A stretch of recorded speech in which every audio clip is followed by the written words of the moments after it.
At the end of the day, it's not about what you have or even what you've accomplished. It's about what you've done with those accomplishments. It's about who you've lifted up, who you've made better. It's about what you've given back. Denzel Washington. Welcome to Inspire Vision. Our sole purpose is to elevate the lives of others and to inspire you to do the same.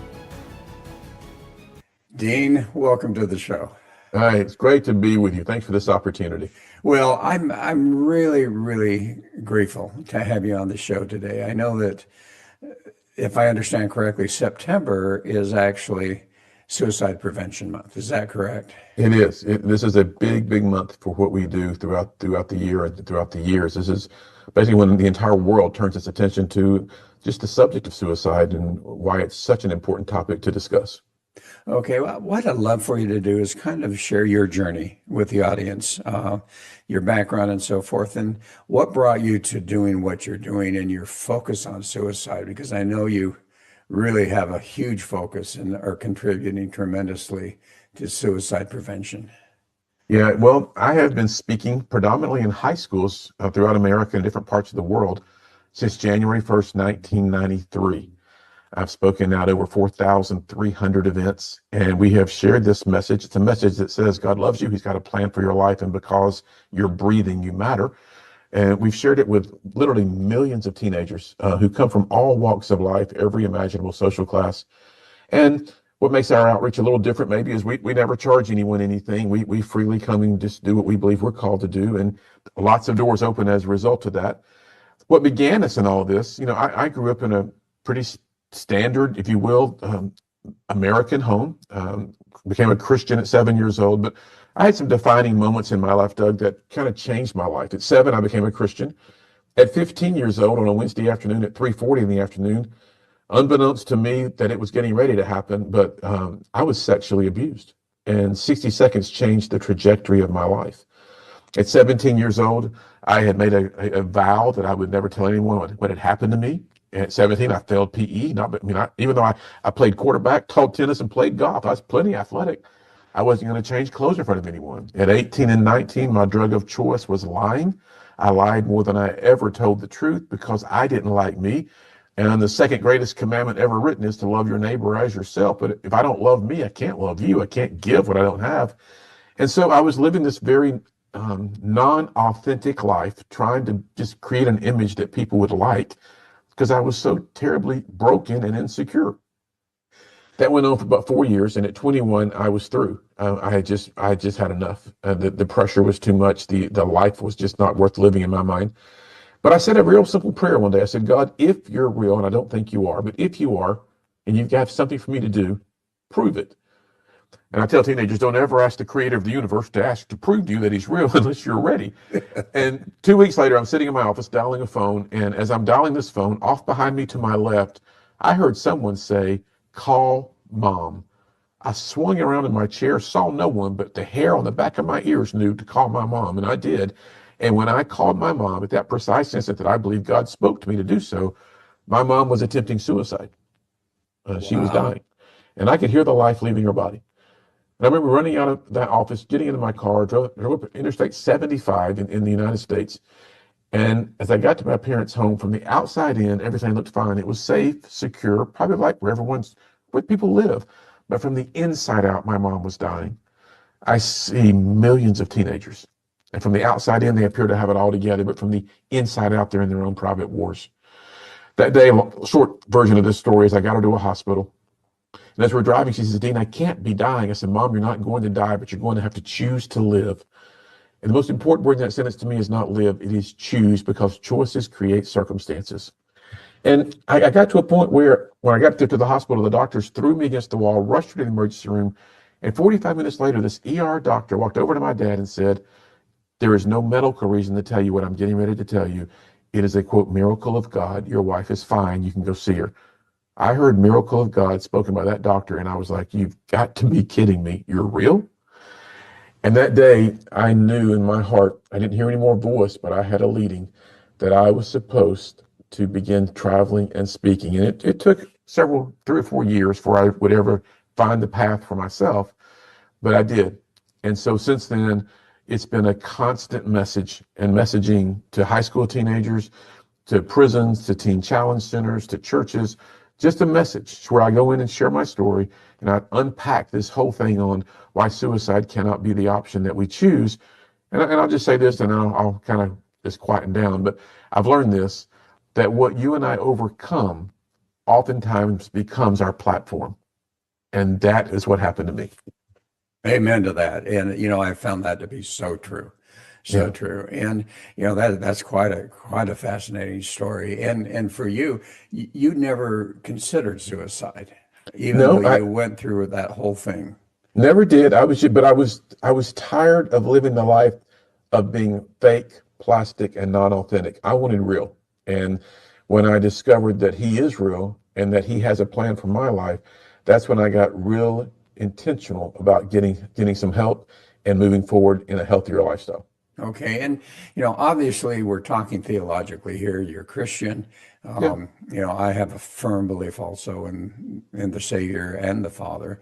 But I know a lot of the audience that may be listening may not have that type of faith. So as you're working with people and with young people particularly who may not have that type of background of faith, how do you work with them and how do we help the audience to understand that this is a general important topic and it's not necessarily that you have to have that faith, although there's no question that having that can make a big difference. Sure. And that's a great question. What I share with audiences every time I speak, I begin, no matter where I am, with a very simple statement. And here it is. I'm not here to try to talk you into anything today. And here's why. If I could talk you into something today, somebody so much better than me could talk you out of it tomorrow. The thing about truth, and I talk about it in my book, is truth is always true. And I believe inborn into every human is a desire to connect with truth. And so when I talk about your life matters, I base it on 16 words that are found in one Bible verse. It's in Job chapter 33, verse 4, and it says this: the Spirit of God made you, and the breath of the Almighty gives you life. Teenagers ask me, they go, well, Dean, you don't know me. You don't know what I've done. You don't know my background. You don't know my backstory. And yet you tell me with such confidence that I matter. What do you base that on? And I always just smile and go, so happy you asked. Here it is. You matter for one reason. It's not your last name. It's not how much money your parents make. It's not your athletic ability, your theatrical ability, your academic ability. All those are what kind of gift you. But what makes you special, what makes the truth that you do matter comes down to one thing. You're breathing. You were never, God has never made a mistake. You were created on purpose, with purpose, and for purpose. And whether people believe in this God that I'm talking about or not, the reality is they were created. They didn't just happen. They're here on purpose. And as a result, I just invite people into a discovery of their own that says, well, wait a minute, I am here, I am breathing. And as a result, there must be something for me to do. And so it's the most, and there are a lot of people out there, Doug, who go, well, you're oversimplifying this message. And I very simply go, well, thank you for recognizing that. I am. And that's very intentional on my part, because it's a simple message. And I think it's so important, as I've interviewed hundreds and hundreds of people on personal development, overcoming, suicide, those type of things. The one thing that I recognize is that there is this concept, as you mentioned, that there has to be this identity. There needs to be an understanding that within us, there is that light, there is that spirit, there is that godliness, whatever you want to call it.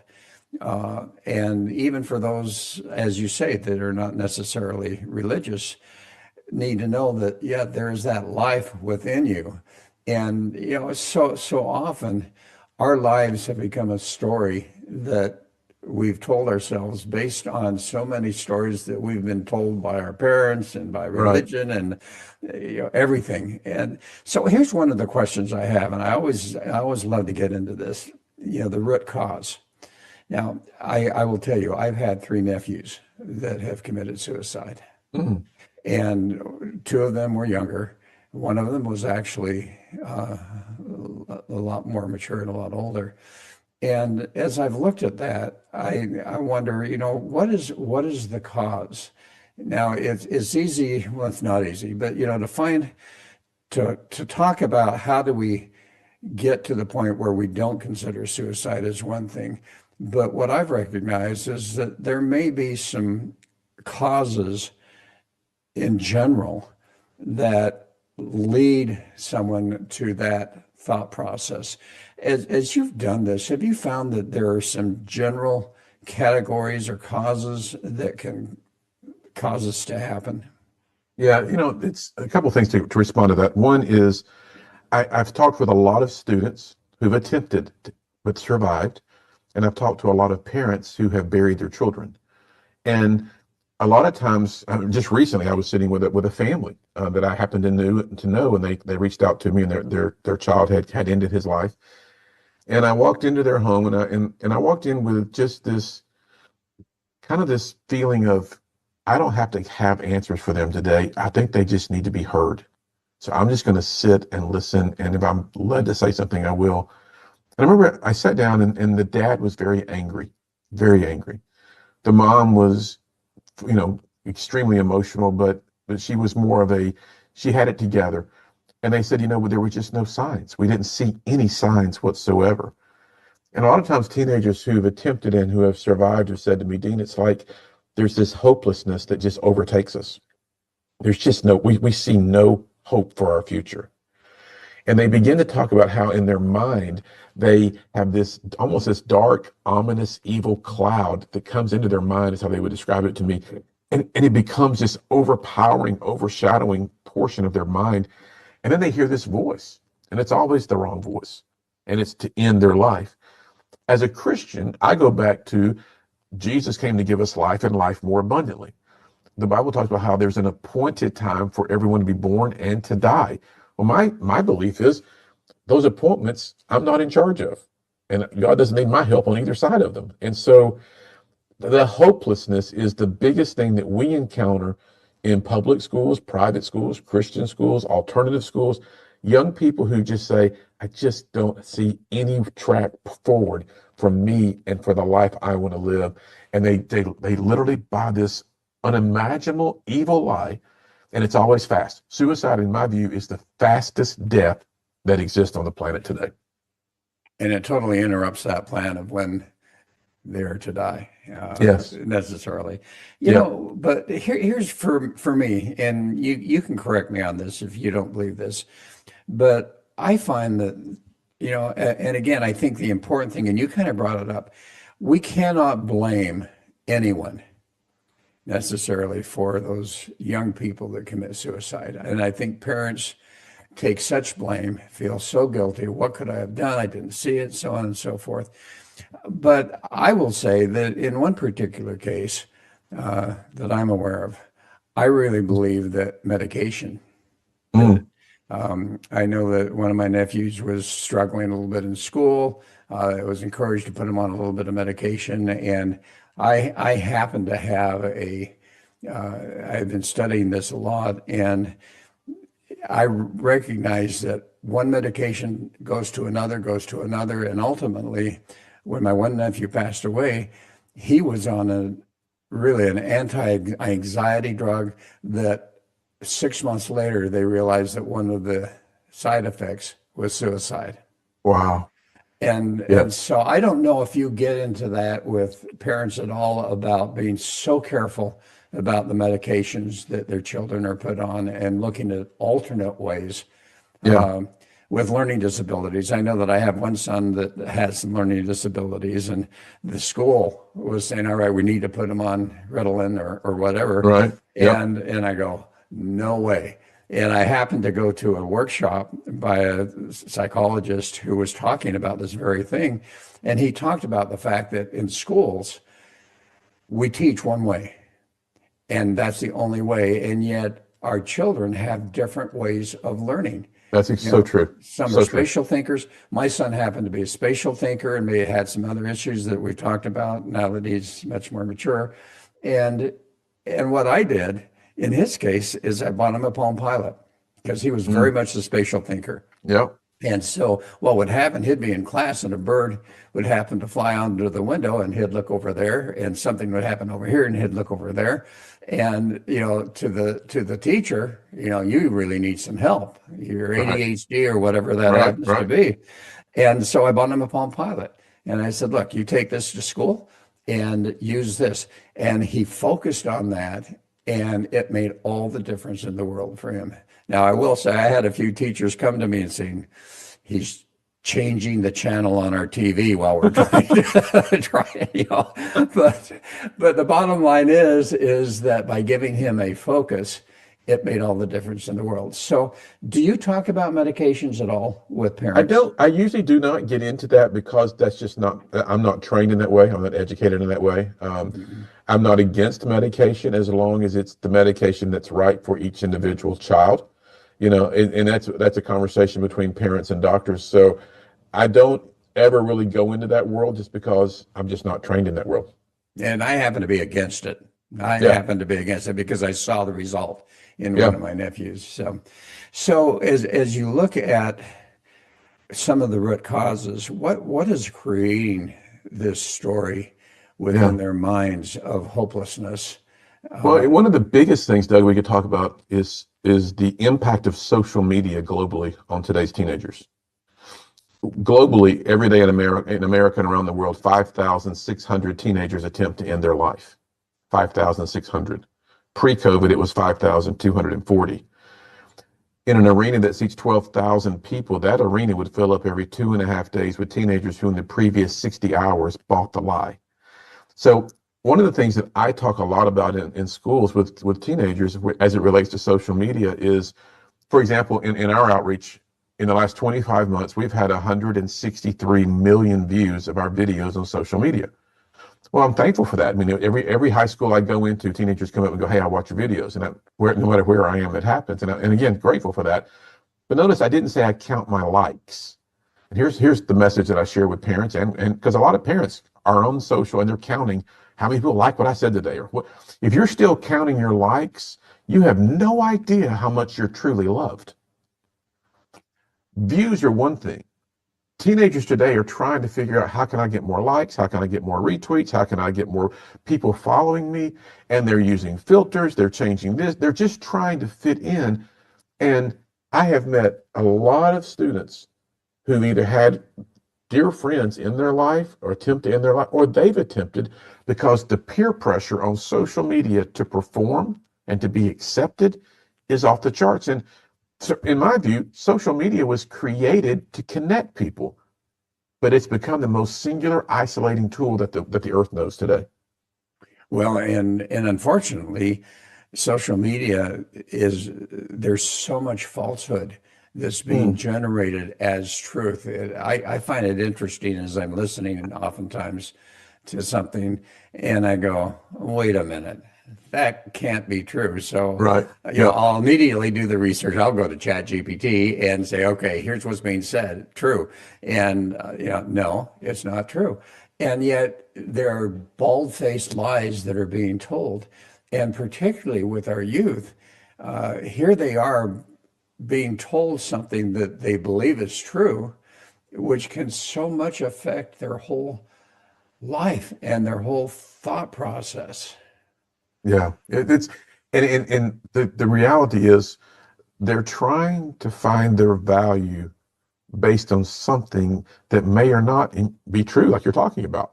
And so my suggestion to teenagers is, why don't we just be the authentic version of who you truly are? And let's not worry about how many people are liking what we're doing or following us, because you know even with the number of people who follow us on social media, if I say something they don't like, they can hit one button and I'm gone off their screens, off their it's amazing to me. And the average teenager, according to the Center for Disease Controls in Atlanta, Georgia, the average teenager will today spend up to 9 hours every day on his or her device. 9 Wow. hours. Wow. I grabbed my phone the other day, went to TikTok and just started scrolling. 48 minutes later, I looked up and I went, wow, that was addictive. Those are 48 minutes that I may never get back. Yeah. And Yeah. they're doing up to 9 hours a day. I mean, to me, that number just staggers me. Well, and there's some other issues also because you look at that from social media, and there's no question that that's a major issue. But also, what about the imprints that these children receive, unknowingly necessarily from parents, unknowingly, or not necessarily unknowingly from schools, from society, from religion even, which I think we have to be careful about, to the point where, you know what, I'm not good enough. Mm. Do you address those issues at all? Yeah, I do talk about it from I talk to parents about, you know, it's a very unhealthy process to try to remitigate your life to the life of your children. Meaning, if you're trying to get your kid to play a certain sport because you did and you want to relive those glory days, and that kid's not interested in that sport, but yet you're pressuring them to perform, you're setting them up for epic failure. If you are trying to get them to become something, because here's what I've seen so often is that broken teenagers become broken adults. And brokenness attracts brokenness. And when two become one flesh and they create brokenness until there's healing that comes. And so a lot of students to me come up to me and they'll go, you know, I just would love to be able to talk to my parents. I just don't know what to say. And I have so many parents say to me, I would love to talk to my teenagers. I don't know what to say to them. And I begin by suggesting, well, let's turn the phones off. Let's begin there. Put your phone away and just try to have a conversation. Because at the end of the day, teenagers still desperately, whether they realize it or not, are in desperate need of boundaries. And so many parents are trying to be their kid's best friend. Your teenager doesn't need you to be your best friend at all. They need what you offer as a mom, a dad, or a father and a mother. And there's a big difference. Dads give you what you want, but fathers give you what you need. And I'm seeing such a deficit in fatherhood where young people are like, well, you know, my dad's just never around. And for the parents listening to this, I can assure you, as someone who's done this for almost 34 solid years, teenagers spell love Time.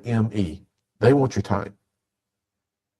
Well, and they want communication. And you know what surprises me, as you say, broken parents cause broken children oftentimes. And Yeah. so, we get into this whole issue of how do I change myself first so that then I can be a positive influence for my children. Um, Yeah. It comes, first of all, I believe it comes down to first acknowledging something needs to change. Something needs to be healed. Something needs to be fixed. For me, interesting story. I share this from stage a lot. I had made a vow when I was 15 that I would never tell anyone I'd been sexually abused. And I maintained that vow for 22 years. Didn't say it, no one ever knew. Married with 3 kids, and my wife didn't know. But there was a day that she asked me to go to a place called Home Depot, which is a massive, do-it-yourself kind of. That's not me. I was lost as a goose in there. But I went down aisle 21 and I turned right, and I literally walked right into the person who 22 years earlier had sexually abused me. wow. I squeezed my kids' hands so tight they both screamed. I just froze. Keep in mind, if you and I do not deal with our emotions will deal with us. They don't just magically disappear. I froze, squeezed their hands, turned around, walked out, drove home. My wife looked at me when I got home. She said, "What's wrong?" I said, Not right now. Give me a few minutes." Put our kids to bed. An hour later, we went outside on our front porch, and I said, I don't want to tell you this, but I need to tell you this. I said, I've never had the guts to tell anybody. But 22 years ago, I was sexually abused, and today I ran into the person. My wife took 2 steps back, her eyes filled with tears. I'll never forget this. And she said, "Dean, everything makes sense now. We've got to get you some help." And I share that to say, oftentimes we just bury the pain, we bury the whatever, we bury the incident, we bury the experience, thinking it's just going to go away. But yet, suddenly we're going somewhere and somebody cuts in front of us in our vehicle and we get so angry. We're not angry that somebody cut in front of us. That's a secondary emotion. That anger is being driven by something much deeper. Something triggered that. And so for me, I was invited into a Christian-based counseling appointment. Excuse me. And I didn't want to go. I had a lot of pride. And I thought, I don't need this. This guy's not going to help me. And my wife said, if you were diagnosed with a sickness, would you go to a doctor? I said, well, sure. She goes, no different. You're going. And so I went. And there was this 90-second stare off where this gentleman looked at me, I looked at him, and I knew this guy did not need me. I needed him. And I said, what would it look like if you and I were to do this? He said, it'd be a conversation. He said, I don't want to talk about your outreach. I don't want to talk about the people you reach. I don't want to talk about all the books you've written. I don't want none of that. I'm interested in you. And for me, that was something new, that somebody was really just interested in me. I said, okay, let's begin. That conversation lasted 11 years. Wow. Well, during those 11 years, I was asked a question, and this is kind of where I was going. And the question was this: will you forgive the person who abused you when you were 15? My immediate response, as a Christian, no, not even maybe. They were like, why? I said, it's not fair. I did nothing wrong. The question was then posed, well, was the cross fair? Meaning the cross that Jesus was hung on. I just kind of froze, kind of said, all right, I'll get back to you. Took about 3 or 4 days. But I did not go to the person, but I did forgive. And I would love to tell you that everything changed in that moment, but I felt nothing different. But, faith isn't about feelings. It's about obedience. And I just forgave. And I did it in a very sincere way. And it wasn't long thereafter, I woke up one morning and I experienced what forgiveness does. It sets us free.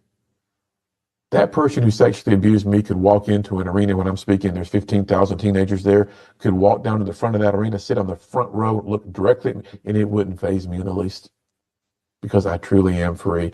And again, I go back to what you and I overcome becomes our platform. For me, I was sexually abused. I was emotionally abandoned by my mom when I was 4.5, 5 years old. I was rejected by people. I was bullied. I didn't think that my life mattered. I didn't feel like I was anything special. And yet I was so arrogantly confident, because it was a false sense of confidence on the outside. All of that somehow I was able to kind of get through became the platform of my life. And now all I'll talk about is how your life matters. Well, and what's interesting, and we talked about it at the very beginning, that so often, parents will blame themselves. And as we're talking about the fact that, if you are troubled as a parent and have never really done that self-development and whatever, that can necessarily fall onto your children too. And yet, I think we need to understand that this is life. We are who we are, and we all experience these things. And oftentimes it has nothing to do with responsibility. What happened to you was not your responsibility. What's happened to me in my life, at least, the things that I could not control, I couldn't control. And Right. yet, so when you're working with parents, there's two things I want you to focus on for a minute. One is, how do they learn to overcome their own personal issues? It's interesting that your wife was so aware but didn't know why, and Right. and potentially, I don't know how it was affecting your kids, but I look at my But it children. did. I've got 4 kids, and there is no question. And we laugh about it now because we did develop communication, really open communication, but we laugh about the fact that how I influence them sometimes, oftentimes for the good, and they really appreciate that. And sometimes it's like, they struggle a little bit with that. So Yeah. as you work with parents, how do you help them, number one, to really recognize that their own personal challenges are affecting their children, and that for the good of not only themselves, but their children, doing that self-work such as you did really will make a difference. Number two, learning the art of communication and Yeah. conversation, so that those children who really do need to talk to someone will feel comfortable enough to be able to talk to their parents. And That's number three, okay. I do this all the time. Number three, how do you help parents to get away from the guilt that they impose on themselves if they have had a child who has committed suicide? Yeah. So on the number two question, the communication is so important. Um, I growing up with our family, my wife had this idea, and it was kind of it just worked. We did what we call high low. What was your high today? What was your low today? I've learned that if we can invite young people into conversations by leading with questions. What was it like today? What made that your high today? Or what made it not yours? What was your low today, and why? What happened in there? Because teenagers want to be heard and they need to be seen. So that's one thing. So the lines of communication, even if you feel like you're not doing it well, just keep showing up. Just keep showing up. With regards to parents who've lost a child to suicide and the guilt, I mean, first of all, no one knows what you feel. No one. Even someone who's experienced it in their own version, they don't know what you feel. And I think there's a place and a space there to just embrace the truth that, you know what, as bad as it is, you can't take responsibility for it. Even I've talked to some parents who were like, Dean, I just wasn't a very good parent. I pushed my child so hard. As remedial as this sounds, this is what I share with people. Yesterday ended last night, and tomorrow's not promised to anyone. So we've been given this gift called today. Again, as a Christian, and that's where I come from, my perspective. I believe that there is eternity. I believe that you will die and go either to heaven or hell. That's what I believe. Well, I believe there's a lot of people who've experienced suicide who were Christians. I believe those people are in heaven today. I just believe that. And I believe that if we can unpack the pain and not be afraid of the pain, but go, you know what? This has happened. It's real. It can control the rest of your life, or it can define the rest of your life. Pain seeks pleasure. If you see people who've really been through painful, just unimaginable painful situations, a lot of times they end up in addiction at some point because they're trying to just numb out. They're trying to anesthetize, and they're not bad people. They're just hurting, and they're trying to figure out, how can I get through the next, not the next day, the next 20 minutes, the next 2 minutes. So my thing when talking to parents is, I don't have all the answers. I'm not gonna. The most honest answer I give people is simply, I just don't know. I don't know why this happened to your son or your daughter. I don't have the answers for that. But I know that you're still here, and I know that you're still breathing, and I know that there's something for you to do. And how can you take this pain and turn it into purpose? What was your first question there on those three, please? The first one's left me. Really helping the parents themselves. Yeah. First, recognition's half the battle. I had to recognize that I was broken. And then I had to unpack, why was I broken? And then I had to unpack from that, what was that brokenness creating in my life? How was I being a husband? How was I being a father? How was I being a speaker? How was I as an employer? I mean, all of these different tentacles coming out of this one thing that would literally just dictate my life. Why did I like certain things? Did it feed a part of my ego that was unhealthy?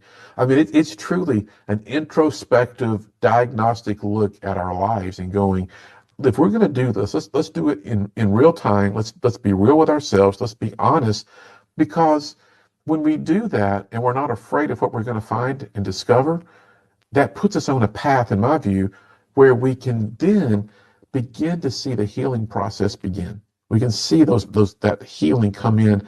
And here's what I've learned. When we are truly healed, it's noticeable. I've had people in my life that I've known for a long time come to me and go, I had someone in my family not long ago who was at an event where I was speaking. They came up to me afterwards and they were like, I don't know what's changed, but man, this message, I mean, it's unlike any other time I've ever heard you speak. And this person's been around for 30 years. And I was like, well, here's what's changed. Me. I realized I needed some things fixed in my life. And I'm not opposed to getting some help. I'm not opposed to digging down deep and going, what needs to be fixed? And if we're honest with ourselves, None of us are perfect. We're all broken people. We all have issues. Why run from them? Embrace what it is, believe for a way to fix it, and then move forward. Well, amen to that. And you said something that really triggered me a little bit Okay? with the thought. You talk about mainstream Christianity, heaven and hell, and so forth. As I've studied, it was interesting since I'm in Thailand. I've been fascinated by the different philosophies, religions, whatever you want to call them. And it was interesting here in Buddhism that here you have the original teachings, and now it has moved into probably 5 or 6 different types of sects that believe and teach different things that have kind of been created by man's concept and interpretation. In Christianity, look how many churches and philosophies exist, and as you talked about that, and I think that one of the things, and I talk about this trying to be kind, but recognizing that, what, sometimes religion has created the very issues we're trying to get out of. For instance, for those that believe that we're born in original sin, I don't happen to believe that, okay? Right. But some do. Well, Right. what does that do? When someone listens to the scripture, be ye therefore perfect, well, how can I be that? When they don't Right. recognize that that has been misinterpreted from the original meaning. Yes. Yep. You've got that. When we talk about, committing suicide and, oh my goodness, they're not going to heaven, they're going to hell. Well, guess what? When Christ was on the cross and that guy next to him, who literally was a criminal, Yep. what did Christ say to him? I'll see you later on today. He said, "You'll be with me in paradise." Yep. All right. So here's the question. When he came back and was resurrected and saw Mary, what did he say to her? Go and tell my disciples. No, he said, "Touch me not." Why? Oh, Why? isn't Because it? I've not been to heaven yet. Yep. I've not been to my Father in heaven. Yep. So Yep. all of a sudden, we can recognize that, what? It isn't just heaven or hell. Let's open our minds up a little bit and realize that, there's something that he referred to as paradise that is a step before heaven and hell. And as we recognize that, and as we recognize that even that criminal was there with Christ in paradise, why can't we understand that our children, those that have committed suicide for whatever reason beyond necessarily their control, are going to be in a location where they could be and influenced by that goodness of the Savior, and it has nothing to do with heaven and hell. So it's interesting, I think, for people to understand that there are all different types of thoughts, processes, and beliefs and interpretation. Right. Yep. But if we move away from some of this just, black and white, that we can give them hope. Well, and I think that's the word that really encapsulates what our mission is all about, is bringing what I call the intangible asset of hope into the lives of people who among us does not need more hope? I mean, it's, again, the simplicity of our message is just that. And, it's, to me, I look at all of these students that we get to talk with, and I see, they tell me their stories. I mean, people say, well, why do they tell you these things? And I have hundreds of stories of students who've shared their stories, their testimonies. And I always just kind of smile and go, I'm the safest guy they're ever going to talk to, because they know I'm leaving in 30 minutes, an hour, and I'll probably never see them again. So they just unpack these unimaginably painful stories of things that they have experienced. Why? Because everybody needs somebody with whom they can communicate, they can share. They need to empty out. They're looking for that. And that's why parenting is so important. I mean, you've got to be able, as a parent, to have the tough conversations. But there's a reason we were created with 2 eyes, 2 ears, and 1 mouth.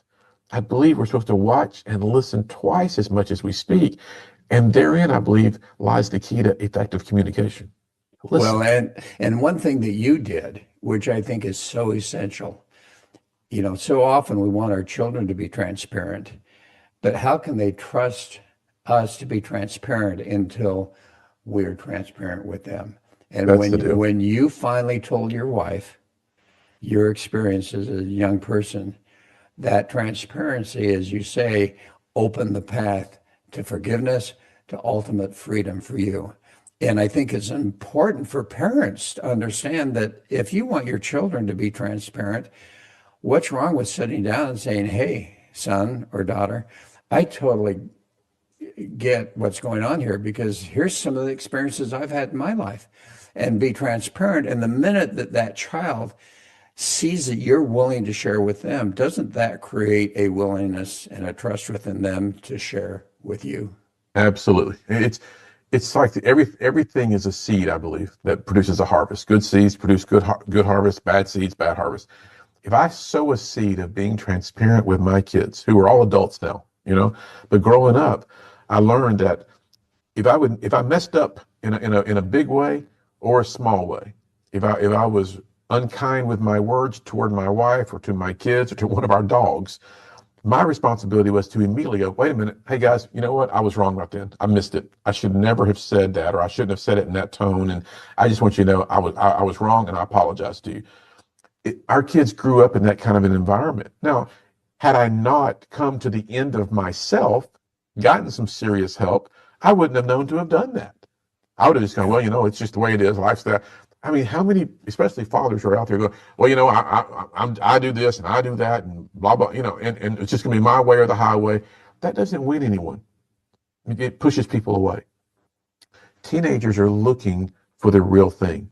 They want genuine authenticity across all platforms, and they can smell it and they can spot it when they see it, and they can smell it and they can spot it when they don't. I've been at a conference where I was one of the speakers, and it doesn't matter who it was, but there was a well-known speaker went up to speak, and he tried so hard to relate to those teenagers. They shut him down so fast. I mean, it was brutal. They weren't anywhere near him. And yet I talked to the same audience. Not that I'm such a great speaker. I'm just authentic. I'm just real. And people go, why are you just so real? Because for so long I was so plastic and fake. I for so long I wasn't. And I just got to the point where I was like, and I tell them, I show up in a button-down shirt, a pair of khaki pants. I got a microphone in this hand, a bottle of water in this hand. I'm like, you know what? I'm just going to talk with you for 30 or 40 minutes, and I hope you get something out of it. But if you don't, I apologize, but I'm just going to give you what I got. I'm just going to be me. Every single school we've been in, everyone, without fail, we could go back in. The principals, the teachers, the students embraced the message. And they saw that I'm not trying, like I told you earlier, I'm not trying to talk people into believing something that I believe.